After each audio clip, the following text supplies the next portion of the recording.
Now 20, how many minutes now? 26 minutes before the end of the show this morning. And while we talk about, eating some things and what the doctors are saying, it is important that we look at ways of managing some things because of what we've eaten. Do you understand what I'm talking about this morning? Do we get to manage, or do we prevent before we start managing? I think we do the homework of preventing, because they say prevention is better than cure. If it is possible, but if it is not possible that you have gotten to the point where you can now manage, well, now we have to talk about it.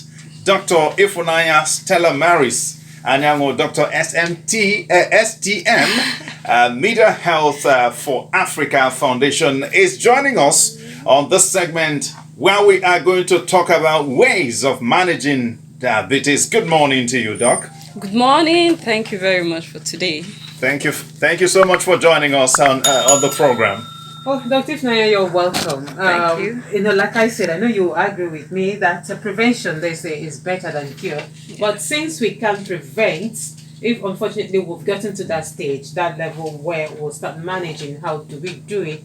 Diabetes, they say, is a disease that occurs when the blood glucose, you may have to bring this down so that the person listening to me will know what blood glucose is called. They say the blood sugar is too high. There's sugar in our blood. Well, over time, having too much glucose in the body causes health problems such as heart disease, nerve damage, eye problems, and kidney disease. And so how can we take steps to prevent or manage the diabetes? Well, the question we are asking is, what could cause diabetes? Some would say is in the family. I've heard someone say is in the family. So like if a mother has diabetes, it could be, transferred to the son or the daughter or a father, or maybe it's in their gene. I don't know. So what actually could lead to diabetes? Hi. Okay, we are down here again to talk about this again. Diabetes, like you say, is high blood sugar in the blood. So what is the cause? Ideally, there's a hormone that takes care of blood sugar in the blood. That's the insulin. Insulin is produced by pancreas. So the issue with diabetes is when the pancreas is not producing enough to take care of the blood sugar, or when the produced insulin is enough, but the cells are not making use of that insulin, hence the blood sugar is not being broken down. So this is how diabetes occurs. But then, what causes it particularly is still harming towards obesity. That's just the general fact. It's usually a thing of a gain, especially for the case where the pancreas is producing enough, but the body cells are not utilizing the insulin. So in that case, it's usually obesity and sometimes gene playing a strong role in how diabetes occurs. So if you say the cells in the body are not making use of it, does it mean that there's already an underlying ailment that will make the cells in the body not to make use of whatever the pancreas has produced? Now, this is how the body functions. From a biology, at least most times I try to go down to biology because I think all of us have one or two knowledge of that. The cells make up the tissues make up the organs the body, the systems of the body. So the body, each cell needs that blood sugar to function. But the energy, whatever they're doing, you could remember if that time we are doing parts of the cell, they will tell you mitochondria and the rest. They need the blood sugar as in its simplest form. That's the glucose to function. Now, when we eat and the blood sugar, after the whole disintegration and it enters the bloodstream, for it to enter into the cell, imagine the cell as a circular community now. There's a gate. Now, the gate man that takes blood glucose inside that cell is the insulin that takes it inside the cell. So when that fence and the gate stops becoming responsive to insulin, so that is where it comes. It's those changes that the changes at that cell level that makes it that insulin cannot come in to bring the blood sugar into the compound, that's the cell, again to do its function. So it just stays outside the compound, accumulates there, and starts causing issue where it should not be. Does it come with age? It's what soons with age. Of course, the body function, most body functions reduces with age. So I think the last time I was there, I mentioned something like apoptosis, where some of the body cells start die. It should die off. Even from being a child, apoptosis starts coming in. Normal thing. So as we age, there are certain changes that start coming in, both from environmental influence, from dietary influence, and many more. So all these things are the body responding to what it has. You just mentioned dietary influence. Yeah. And now that brings us to the point of what we eat. What actually do we eat that causes us to build up so much sugar in our system? Now, I'd like to bring in something. If you've observed, anytime I mention dietary influence, I usually bring in physical activity close to it. All the times I've been here. This is because the body is seeking for balance. When you are taking too much and not breaking down, obesity starts spending in.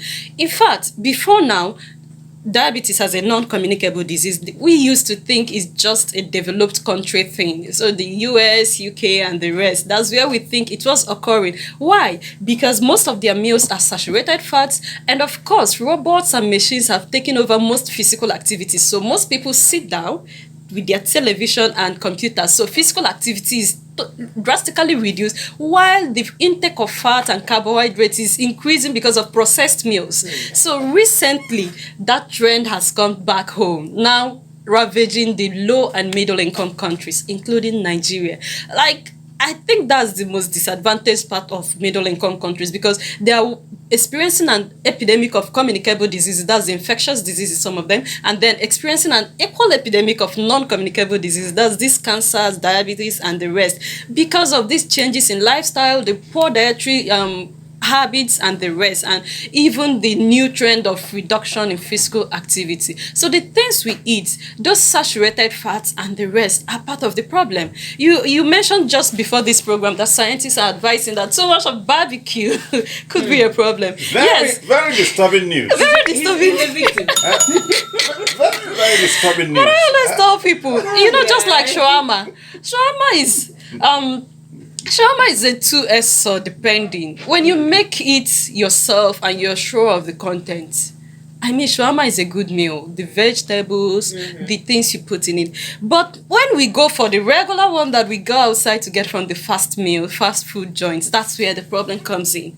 Because by the time they mix up all those cream, the sausage, dog roast, and the rest, oh God, that's where the issues. These things are processed meals, and they are high in saturated fat, and they are the culprits that we are even preaching against. But if you can afford to do these things on your own, get your lettuce, get your carrots, cabbages, and all those things, mix it. It's just like taking a vegetable wrap. That's what it comes up like. Okay. So in the same way, barbecue, when they mentioned it, I could relate, because most of the barbecue we eat, you don't know how it was made. Your own is just, Oga, acholom one. And their own is which size, how many, when, piaram. You are eating everything, so you don't know. And the biggest culprit most likely could be colorectal cancer. So I am not surprised when I heard that, because if you think of all those spices and all those gluten-based things that was out there, you wouldn't be really, really surprised to hear that news. So dietary plays a role in most illnesses that we face today. Okay, about the staple foods we have, are there, some among them that could predispose someone to come down with diabetes? That's where quantity comes in. Okay. Because I always tell people it's a balance again when it comes to dietary, about between quality and quantity. You won't say that, okay, let's start with something like, I'm trying to find a staple food now. Let's go with rice. The problem with rice is quantity. That's the issue. Bread, quantity and quality. Because if you take the bromate field, the white bread, that's the issue. But if it's those healthier ones, so in terms of quality, well, that's what we have. That's the issue. That's the literal issue, and that's why we keep talking. Because the last time I was involved in a meeting, I said these things aren't just about talking.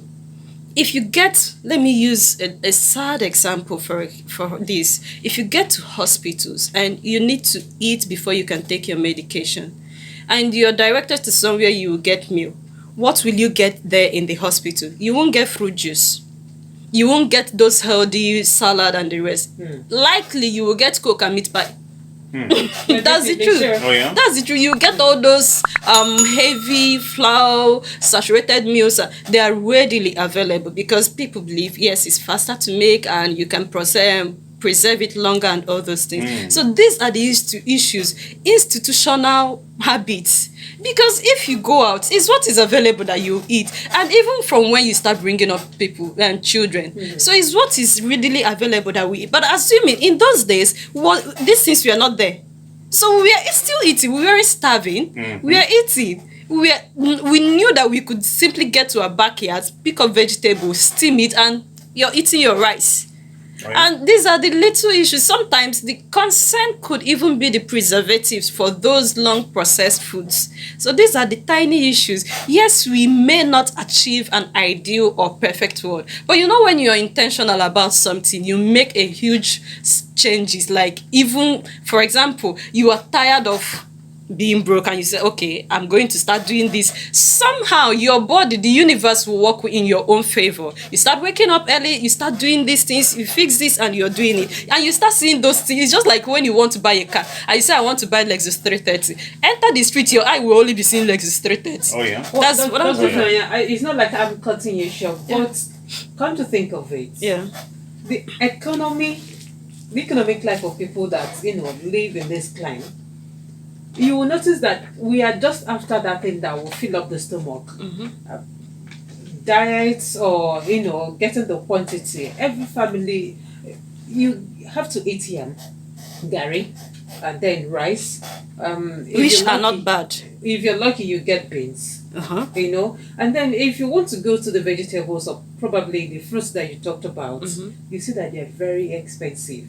For taba fruits. Okay, Ngwachalo, let's get there. Ugu, green.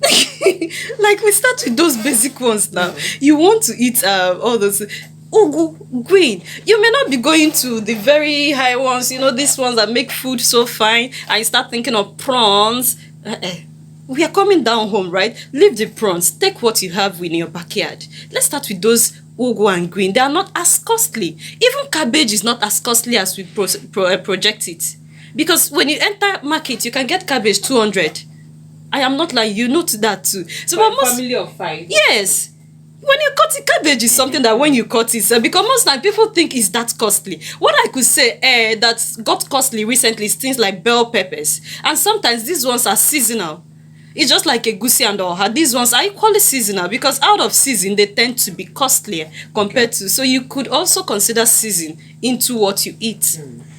All right, to open up our lines at this point for questions and contributions on 0810-913-9902. Please feel free to call us. Let's talk about this ways of managing and even preventing diabetes. It's very, very important that we look at these and see what we can do. Hello, good morning. Hello, can you hear us? Okay, sorry. That call, we just lost the call. Okay. The world commemorates Diabetes Day on this coming Sunday. Is there anything to celebrate about that particular day? Any special thing happening? Well, the theme of the celebration is access to diabetes care. I think something like that. Because this time around, we have agreed and appreciated the fact that diabetes is here with us. That's the fact that we are facing now. The question is, are people receiving the care they need? And when I saw that thing, when I saw the theme, I'm like, it's a two-sided thing. Some people have access to the care, but they reject it. others, they don't have access to the care, but they're willing. And when we are young, you hear some have food but cannot eat. So that's what it felt like. Because for them, when I can understand that when they said access to care, especially like insulin, which was found many years ago, they were saying it in the sense of availability. But we've had cases where we ask people, do the basics, take your drugs, stop doing this, start doing that, wear your footwears often to prevent, because by the time they start, the complications start setting in, where sometimes they don't feel anything, their loss of sensation is gone. They won't even know, get injuries, take foot care, and you advise them of all those things, and they just like pouring water on a stone. So sometimes it's a two-sided thing, access to care and making those people who even have the access to care ready to taking the care that is given to them. That's the fact. Okay, before it gets to that high degree of losing the sense of touch, are there other little or minor symptoms that one could see and start running to the hospital? Yes. But aside that, like, diabetes is a disease of complications. But even before we start thinking of disease of complications, for some people, the commoner thing, even before this whole sophistication in diagnosis, people will say if you urinate and ants are accumulating around your urine, is because there's probably much more sugar in your urine. Because ideally, the kidneys should not filter out glucose, that's sugar. So by the time the kidney starts filtering, kidney is the organ that filters the blood and produces urine. So by the time kidney starts filtering out sugar in your urine, one, the sugar is high, or something is wrong with the kidney. So in that case, when you start urinating, so generally is when you start urinating too much, you're having much thirst, like you feel like drinking water too much. And for some people, the urge to eat too much. And then again, the other concern could be sudden weight loss, and for some people, weight gain. Then some people feel generally unwell. So these are the little issues that you should, but like we always say, 40. These days, I don't even use 40 because the changes we are seeing is drastic. 40 when I say 40, 40 years. 40 years, make it routine. Many. Just hold your thoughts there. Hello, good morning. Good morning. Good morning to you. Good morning.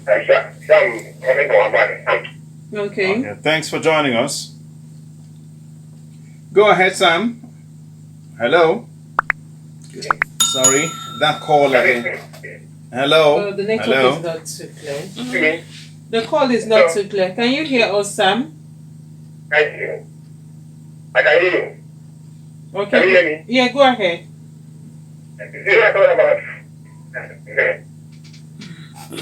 I think you may have to drop and call back. Yes. Okay, now let's begin to look at how to, what to do if one actually notices some of these things that we talked about.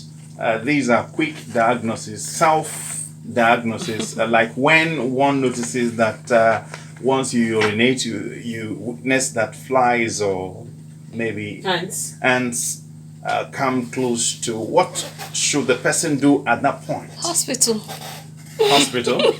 Hospital.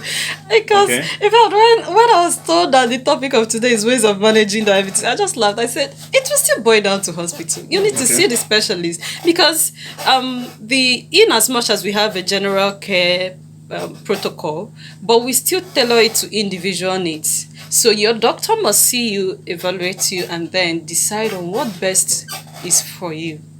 So if you start noticing any of those things, you're feeling unwell, you're doing this, consult a doctor. Likely, your doctor will send you for different investigations after assessing you, after doing both physical examination and asking some questions. From the results of that investigation, the doctor can now make decision on what to do and how to advise you. So in most situations, hospital.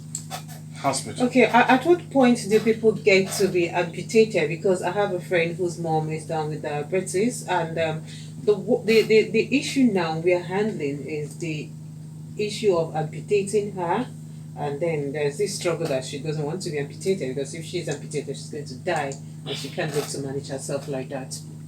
Sometimes we try to bring those who have been amputated to do that talking themselves. At least they are alive and they are not dead after amputation. When that decision of amputation is made, is usually in the best interest of the patient, because that's part of the leg that is to be amputated has died. Majorly because of, when I talked about diabetes and complications, it affects the blood vessels.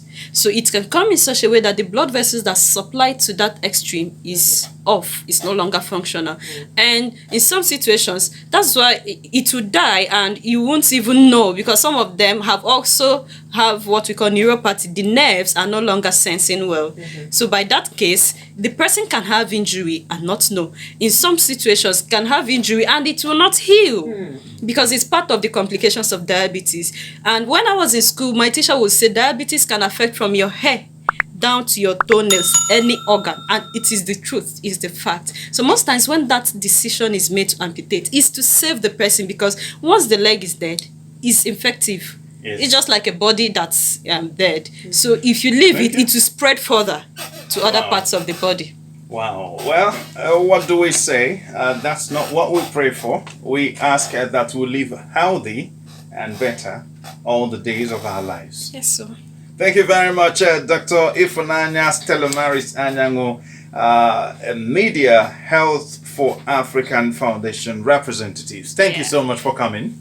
Thank this you, morning. and keep up the good work. Thank you very much. It's not one topic we can exhaust at a sitting. We have to do a kind of a second leg on this. Thank you very much. You're welcome. As we conclude this morning, very quickly, a big thank you to the producer, Malcolm, the ICT officer on duty, Adeza Mwokolo, the supervisor is the general manager, Coal City FM, Joy Obitolata. The executive producer is the zonal director himself, Pastor Emmanuel in Nibedium. Well, the ICT personnel is at Deze Nwokolo, and I don't know. You may have to keep your eyes away from barbecue so that you don't come down with diabetes or cancer. No, nothing. What if I name? You have to go. We know exactly what we're doing. The unfortunate thing is that you can't tell me. Thank you very much. Quickly go to farmers to give them some tips this morning. Okay. My name is Ike Chubu Ede. And which is my name to you.